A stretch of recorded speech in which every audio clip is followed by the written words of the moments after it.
Hey guys, let's get more news from Miami Heat, but first, don't forget to subscribe to the channel and leave your like. How Miami Heat's Twitter reacted to Sunday's loss to Los Angeles Clippers. A bad period for the Miami Heat was enough for trade rumors involving Jimmy Butler to return with force last week.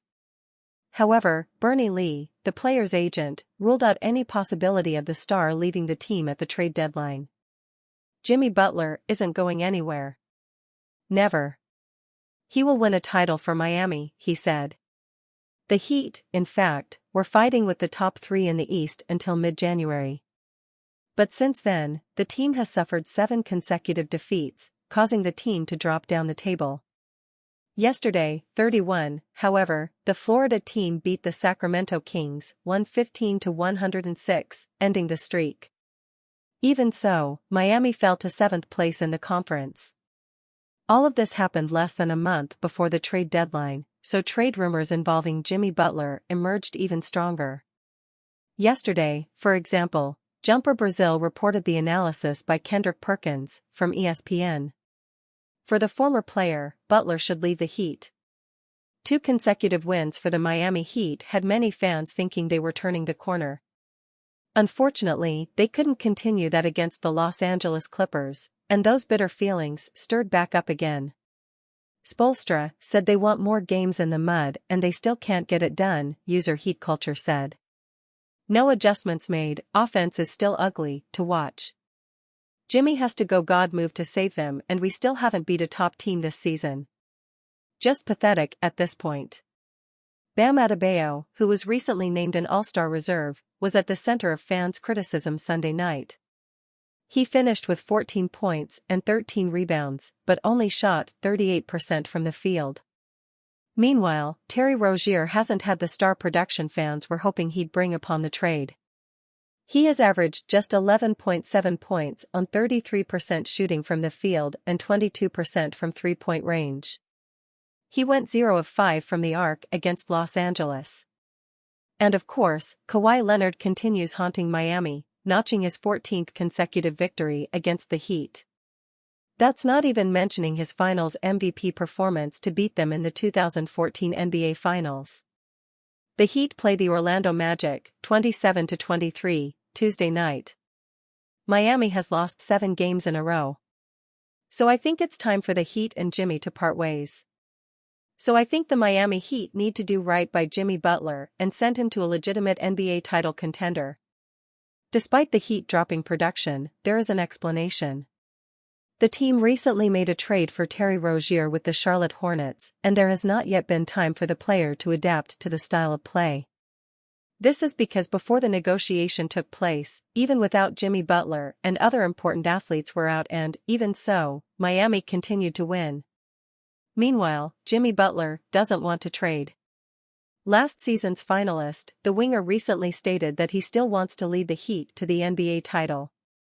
In fact, in July last year, he guaranteed that he would retire for the team. Therefore, everything that happened recently involving the athlete was nothing more than a rumor. Although the Heat are far from the top places, they have 25 wins compared to the Boston Celtics' 37. The fact is that the team has preserved itself during the regular phase for some time. Then, when the playoffs arrive, the team grows in production and becomes a title contender. Last season, for example, it was like that. After needing the play-in, the Heat won each of their playoff clashes in the East and only stopped against the Denver Nuggets. In other words, for the technical committee and management, there is no urgency for drastic changes. It's just an adaptation period. Kevin Love on Miami Heat's scoring woes, something just needs to break the seal. The lineup suggests the Miami Heat have one of the best offenses in the NBA. They have 4 20-point scorers, a luxury by league standards. But for some reason, the Heat have continued to struggle offensively despite the addition of guard Terry Rozier last month. It's tough to say, forward Kevin Love said of the struggles. We've certainly had big moments when our entire team has been ignitable and we've been able to put up monster points and monster performances on the offensive end. That's something we're searching for right now. The Heat have the league's 27th best scoring offense, 110.1 ppg, despite a roster featuring Tyler Herro, Jimmy Butler, Bam Adebayo, and Rozier. The only teams with worse offensive output are the Portland Trail Blazers, Charlotte Hornets, and Memphis Grizzlies, who are all 13th or worse in the conference standings. The Heat have yet to pinpoint the reason for the issues. They had problems before Rozier arrived, so he isn't to blame. I can't really put a finger on why that is happening because we do have that capability, Love said. If you look at our lineup, you would think that we should be scoring in the 110s, the 120s, maybe even the 130s on certain nights. I think that we're searching to try to find it. It's not for the lack of intent or trying to make the play. Something just needs to break the seal. Shandell Richardson covers the Miami Heat for Inside the Heat, a Fan Nation channel, for Sports Illustrated. He has covered the NBA since 2010. 5 low-cost targets for Miami Heat at NBA trade deadline. The Miami Heat are in a kind of purgatory less than 3 days from Thursday's trade deadline. The 8th-seeded Heat are playing well enough to make the playoffs, but not competing at a championship level. They lack 2 things: draft capital and large, movable contracts that make a big acquisition possible. However, the Heat are elite at identifying and developing undervalued players. Here are 5 forwards that would bring low-cost versatility and offensive upside to the Heat, according to a recent story by Bleacher Report. The part-time starter for the Utah Jazz is only averaging 9 points, but is shooting 45.2%, 39.4% from the arc. That efficiency, especially off the Heat bench, could make a big impact. Fontecchio's offensive potential was on full display in 2 24-point games, both Jazz victories. Aldama oozes potential.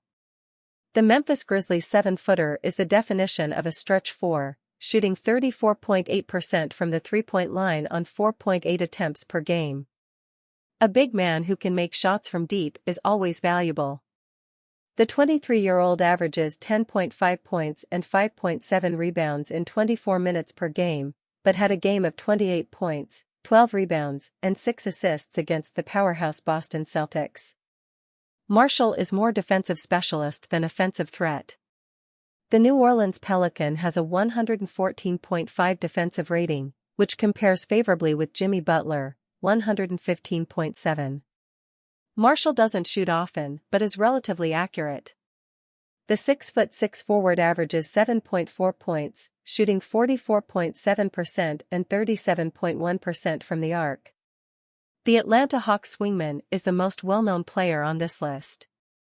Bey was a first-team All-Rookie selection in 2021.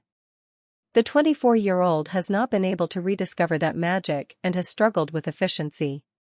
Bey is averaging 12.9 points, but shooting 41.3% and a career-worst 30.3% from 3. The Heat have a well-earned reputation for rehabilitating guys like Bey. Watanabe is the least likely of the 5 to make an impact. He has fallen out of the Phoenix Suns rotation and is only averaging 3.7 points. Watanabe, who is shooting 36%, offers little on the offensive end.